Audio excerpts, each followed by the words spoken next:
El Salvador's capital Monday morning. They also want to take more trips, which Republicans have refused.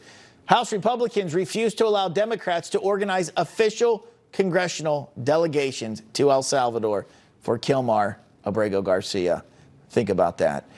All the issues within their own districts around the country, all over our country, they're using all the power that they have to bring back a gang member and a wife beater, and they're not giving up on it. And I think to most Americans, this seems absolutely is insane, and I think it is. And the Senate Republicans captured the insanity in a newly released video. Let's look at it. Welcome to El Salvador, home to breathtaking sunsets, world-class surf breaks, and gangbanger Kilmer Abrego Garcia. El Salvador is the destination for Democrats seeking the thrill of bringing violent criminal illegal aliens back to America. Come witness Trump derangement syndrome in its purest form. From Chris Van Hollen to Cory Booker. You may even see John Ossoff. So what are you waiting for, Senate Democrats? Welcome to El Salvador, home to breathtaking sunsets, Seems like TDS. Mainstream media, they're not giving up either. Desperate to create the narrative that Garcia is this helpless, innocent man. Here's more on that from Congressman Wesley Hunt.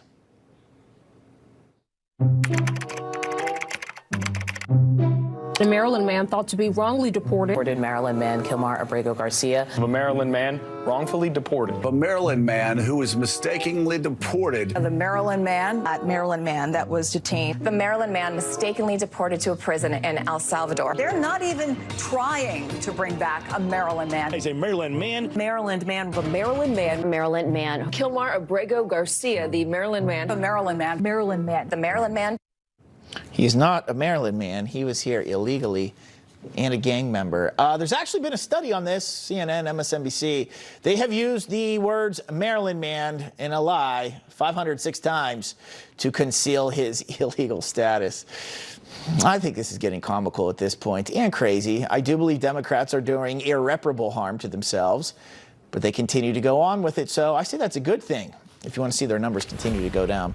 Joining me now, the host of American Radio, Jennifer Kelly, along with retired Air Force Lieutenant Colonel and former senior DHS advisor under Alejandro Mayorkas, Berney Flowers. Good to see you both. Berney, I want to start with you here. I know you disagree with a lot of where the administration or where you served under here. Talk about how you think they're handling Kilmar Garcia. They want congressional delegations to go there.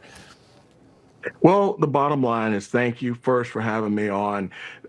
This guy is not an American citizen. Our job as civil servants, the president's job as the commander-in-chief of the military, we're supposed to be taking care of Americans. And I don't understand why Kilmar Garcia warrants so much protection and information from our elected officials.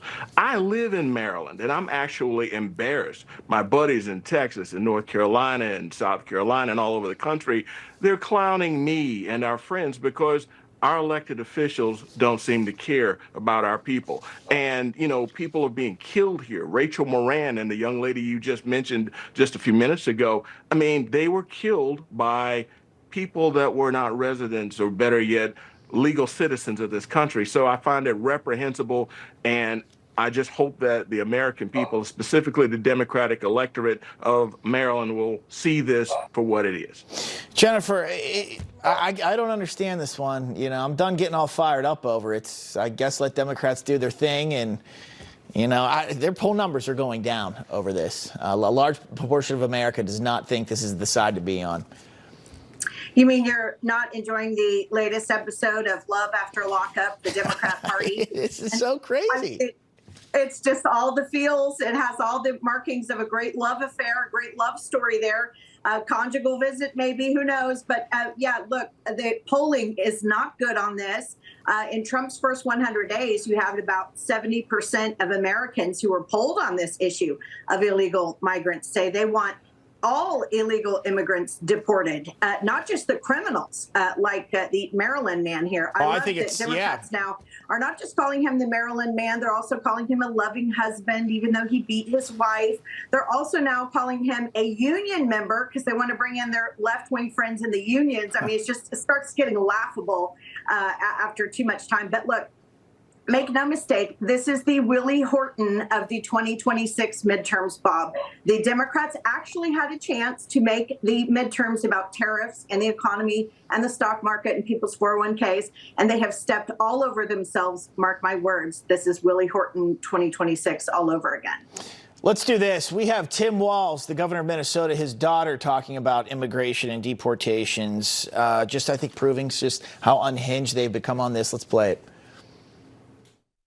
If Jesus were alive today and in the United States, this administration would have already taken him and removed him from this country without due process, claimed he was a member of the MS-13 gang as a way to try to justify not giving him due process, as if there is any justifiable reason to not giving somebody due process.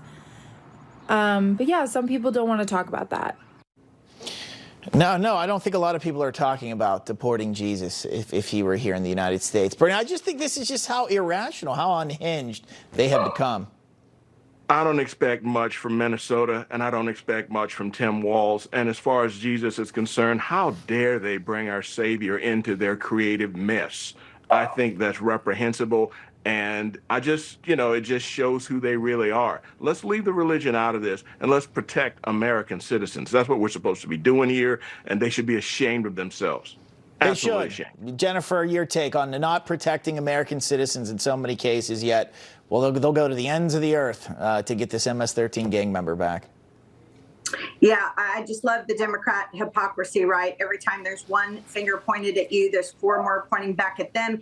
They didn't seem to care about due process when it was COVID-19. They didn't care about due process when they told churches that they couldn't even hold a service, not even in a parking lot with sunshine and the fresh air. They shut down the beaches in Southern California. They kept kids out of schools for 2 years. And, those January 6 folks, asked them about due process. So I love how they're big fans of due process now. And I love also, the silver lining, I guess, is they're big fans of Jesus now, which is something you rarely hear the Democrat Party talk about today. So I believe there was the good news here. Kamala Harris rally when she was running for president that there were some people talking about Jesus. She said they were in the wrong place. Wrong place here. Can't talk about that here. I think folks might have forgot about that. Jennifer, Berney, we got to run. Thanks for coming on. Thanks for having us. Still ahead, the world mourning over the death of Pope Francis. Now all eyes on that papal conclave that's set to begin here. We'll meet